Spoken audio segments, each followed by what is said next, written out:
برزت الجحیم للغاوین وقیل لهم أين ما كنتم تعبدون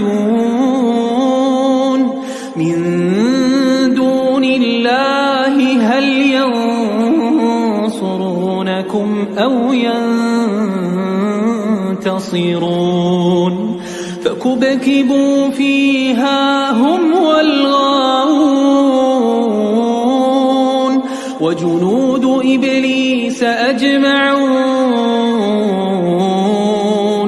قالوا وهم فيها يختصمون۔ جہنم میں لے جانے کے لیے مجرموں کی گردنوں میں بھاری طوق ڈالے جائیں گے۔ جہنم میں لے جانے کے بعد مجرموں کو 70 ہاتھ تقریباً 150 فٹ لمبی زنجیر میں جکڑ دیا جائے گا، جیسا کہ اللہ تعالیٰ کا ارشاد ہے۔ فرشتوں کو حکم دیا جائے گا اسے پکڑو اور اس کی گردن میں طوق ڈال دو اور پھر اسے جہنم میں جھونک دو، پھر اسے 70 ہاتھ لمبی زنجیر دو۔ نہ یہ اللہ بزرگ و برتر کو مانتا تھا، نہ مسکین کو کھانا کھلانے کی ترغیب دیتا تھا۔ قرآن مجید میں ہے، کافروں کو جھٹلانے کا انجام اس وقت معلوم ہوگا جب طوق اور زنجیریں ان کے گردنوں میں ہوں گی اور وہ کبھی کھولتے پانی کی طرف گھسیٹے جائیں گے اور کبھی اپنی جگہ واپس لانے کے لیے آگ میں گھسیٹے جائیں گے۔ مجرم لوگ انتہائی تنگ و تاریک کوٹھیوں میں مشکیں کس کر ٹھونسے جائیں گے اور وہ خواہش کریں گے کہ کاش انہیں موت آ جائے۔ اللہ تعالیٰ کا ارشاد ہے، جب مجرم جہنم کی تنگ و تاریک کوٹھیوں میں مشکیں کس کر پھینکے جائیں گے تو اپنے لیے موت کو پکاریں گے۔ اس وقت ان سے کہا جائے گا، آج ایک موت کو نہیں بہت سی موتوں کو پکارو۔ جس روز کافر جہنم کے سامنے لا کھڑے کیے جائیں تو ان سے کہا جائے گا، تم اپنے حصے کی نعمتیں دنیا کی زندگی میں ختم کر چکے ہو، ان سے فائدہ اٹھا لیا، پس آج تمہیں تمہاری نافرمانیوں اور ناحق تکبر کرنے کے جرم میں رسوا کن عذاب دیا جائے گا۔ جہنمی جہنم میں گدھے کی طرح اونچی نیچی آوازیں نکالیں گے، جیسا کہ قرآن مجید میں ارشاد ہے، جہنمی وہاں اس طرح گدھے کی سی آواز نکالیں گے کہ کان پڑی آواز سنائی نہ دے گی۔ جہنمیوں کے چہرے کالے سیاہ ہوں گے، جیسا کہ سورہ قلم میں ہے، ہم عنقریب ان کی ناک پر داغ لگائیں گے۔ جن لوگوں نے اللہ تعالیٰ پر جھوٹ باندھا ہے ان کے چہرے قیامت کے روز کالے ہوں گے۔ بہت سارے کافروں کو پیشانی کے بالوں سے پکڑ کر گھسیٹا جائے گا، جیسا کہ ارشاد ہے، ہرگز نہیں، اگر وہ باز نہ آیا تو ہم اس کی پیشانی کے بال کو پکڑ کر گھسیٹیں گے، وہ پیشانی جو جھوٹی اور سخت خطا کار ہے۔ فرشتے کافروں کو منہ کے بل الٹا کر جہنم میں گھسیٹیں گے، جیسا کہ اللہ تعالیٰ کا ارشاد ہے، اس روز کافر منہ کے بل آگ میں گھسیٹے جائیں گے۔ اس روز ان سے کہا جائے گا، چکھو جہنم کی آگ کا مزہ۔ بعض کافروں کو فرشتے زنجیروں میں باندھ کر گھسیٹیں گے، جیسا کہ اللہ تعالیٰ نے ارشاد فرمایا، طوق اور زنجیریں کافروں کی گردنوں میں ہوں گی اور جب پانی مانگیں گے تو پینے کے لیے وہ کھولتے ہوئے پانی کی طرف گھسیٹے جائیں گے اور پھر واپس جہنم کی آگ میں جھونک دیے جائیں گے۔ کافروں کے سر پر کھولتا ہوا پانی ڈالنے کے لیے فرشتے اسے گھسیٹ کر جہنم کے عین وسط میں لے جائیں گے، جیسا کہ سورہ دخان میں ہے، اللہ تعالیٰ فرشتوں کو حکم دے گا، پکڑو اسے اور گھسیٹتے ہوئے جہنم کے عین درمیان میں لے جاؤ اور پھر اس کے سر پر جلتے ہوئے پانی کا انڈیل دو۔ اللہ تعالیٰ مجرموں کو منہ کے بل اٹھانے اور منہ کے بل چلانے پر اس طرح قادر ہے جس طرح دنیا میں انہیں دونوں پاؤں پر اٹھانے اور چلانے پر قادر ہے۔ چنانچہ سیدنا انس بن مالک رضی اللہ عنہ سے روایت ہے کہ ایک آدمی نے عرض کی، اے اللہ کے رسول، قیامت کے روز کافر کو منہ کے بل کیسے گھسیٹا جائے گا؟ تو آپ صلی اللہ علیہ وسلم نے فرمایا، وہ ذات جس نے دنیا میں دونوں پاؤں پر چلایا، کیا وہ اس بات پر قدرت نہیں رکھتا کہ قیامت کے روز اسے منہ کے بل چلائے؟ قتادہ نے یہ حدیث سن کر کہا، ہمارے پروردگار کی قسم، بے شک وہ ایسی ہی طاقت رکھتا ہے۔ صحیح مسلم 2806۔ جہنم میں کافروں کو آگ کے پہاڑ پر چڑھنے کا عذاب دیا جائے گا، جیسا کہ اللہ تعالیٰ کا ارشاد ہے، میں انہیں عنقریب ایک مشکل چڑھائی پر چڑھاؤں گا، لوہے کے بھاری بھرکم ہتھوڑوں اور گردوں سے مجرموں کے سر کچلے جائیں گے، جیسا کہ اللہ تعالیٰ کا ارشاد ہے، کافروں کے لیے جہنم میں لوہے کے گرز اور ہتھوڑے ہوں گے، جب کبھی گھبرا کر جہنم سے نکلنے کی کوشش کریں گے تو پھر اسی میں واپس دھکیل دیے جائیں گے اور انہیں کہا جائے گا، اب جلنے کے عذاب کا مزہ چکھو۔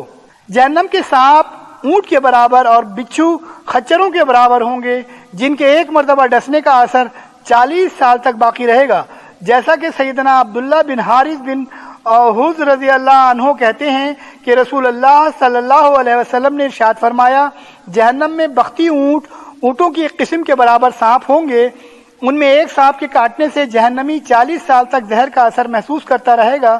جہنم میں بچھو خچروں کے برابر ہوں گے، ان میں سے ایک بچھو کے کاٹنے سے 40 سال تک جہنمی زہر کا اثر محسوس کرتا رہے گا۔ قیامت کے روز زکوٰۃ ادا نہ کرنے والوں کا مال و دولت گنجا سانپ یعنی انتہائی زہریلا بن جائے گا۔ اس کی آنکھوں کے پاس 2 سیاہ نقطے ہوں گے، پھر وہ سانپ ان کے دونوں جبڑوں سے اسے پکڑے گا اور کہے گا میں تیرا مال ہوں، میں تیرا خزانہ ہوں۔ صحیح بخاری 1403۔ جناب ابو ہریرہ رضی اللہ عنہ سے روایت ہے کہ رسول اللہ صلی اللہ علیہ وسلم نے ارشاد فرمایا کافر کے دونوں کندھوں کے درمیان تیز گھڑ سوار کے 3 دنوں کی مسافت کے برابر فاصلہ ہوگا۔ جہنم میں کافر کی کھال کی موٹائی 42 ہاتھ 63 فٹ ہوگی اور ایک دانت احد پہاڑ کے برابر ہوگا، اور اس میں بیٹھنے کی جگہ مکہ اور مدینے کے درمیان مسافت یعنی تقریباً 410 کلومیٹر کے برابر ہوگی۔ بعض کافروں کا جسم اتنا بڑا کر دیا جائے گا کہ وہ وسیع و عریض جہنم کے ایک کونے میں سما جائیں گے۔ چنانچہ سیدنا حارث رضی اللہ عنہ سے روایت ہے کہ رسول اللہ صلی اللہ علیہ وسلم نے ارشاد فرمایا میری امت میں سے بعض لوگ ایسے ہوں گے جنہیں جہنم میں ڈالنے کے لیے اتنا بڑا کر دیا جائے گا کہ وہ جہنم کا ایک کونا ہوں گے، یعنی ایک کونے میں سما جائیں گے۔ صحیح ابن ماجہ 4323۔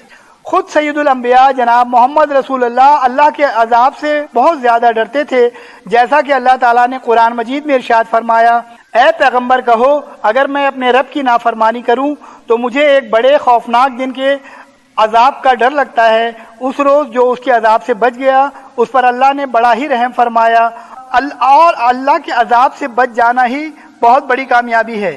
ایک مرتبہ رسول مکرم صلی اللہ علیہ وسلم نے قیام اللیل میں عذاب کی ایک ہی آیت بار بار پڑھ کر پوری رات گزار دی، جیسا کہ امام ابن ماجہ اور سیدنا ابو ذر رضی اللہ عنہ سے روایت نقل کرتے ہیں کہ رسول اللہ صلی اللہ علیہ وسلم نے ایک رات قیام فرمایا اور صبح تک ایک ہی آیت تلاوت فرماتے رہے، اللہ اگر تو انہیں عذاب دے تو وہ تیرے غلام ہیں، تو دے سکتا ہے، اگر بخش دے تو بہت غالب اور کمال حکمت والا ہے۔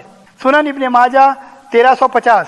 جہنم کے اوپر سے گزرتے ہوئے تمام انبیاء کرام صلی اللہ علیہ وسلم اللہ تعالیٰ سے سلامتی کی دعا کر رہے ہوں گے، جیسا کہ سیدنا ابو ہریرہ سے روایت ہے کہ رسول اللہ صلی اللہ علیہ وسلم نے ارشاد فرمایا روز قیامت پلسرات دوزخ کے اوپر رکھ دیا جائے گا، جس سے سب سے پہلے میں اور میری امت پار ہوگی۔ اس روز رسولوں کے علاوہ کسی کو بات کرنے کی اجازت نہ ہوگی، اور رسولوں کی پکار بھی صرف یہ ہوگی کہ یا اللہ مجھے بچا لے، یا اللہ مجھے بچا لے۔ صحیح بخاری 806۔ سیدنا عبادہ بن صامت جہنم کو یاد کر کے رویا کرتے تھے۔ سیدنا عمر بن خطاب رضی اللہ عنہ فرمایا کرتے تھے اگر آسمان سے کوئی پکارنے والا پکارے کہ اے لوگو تم سب جنت میں داخل ہو گئے سوائے ایک آدمی کے، تو مجھے ڈر ہے کہ وہ آدمی میں نہ ہوں، اور اگر آسمان سے پکارنے والا پکارے کہ اے لوگو تم سب جہنم میں جانے والے ہو سوائے ایک آدمی کے، تو میں امید رکھتا ہوں وہ اللہ کے فضل و کرم سے میں ہوں گا۔ سیدنا سعد اخرم رضی اللہ عنہ فرماتے ہیں میں سیدنا عبداللہ بن مسعود کے ساتھ جا رہا تھا، ہم لوہار کی دکان سے گزرے، انہوں نے آگ سے سرخ لوہا باہر نکالا تو سیدنا عبداللہ بن مسعود اسے دیکھنے کے لیے کھڑے ہو گئے اور رونے لگے۔ ان سے پوچھا گیا کہ آپ کیوں رو رہے ہیں؟ سیدنا معاذ نے فرمایا میں نہیں جانتا میرا تعلق جنت والے گروہ سے ہے یا جہنم والے۔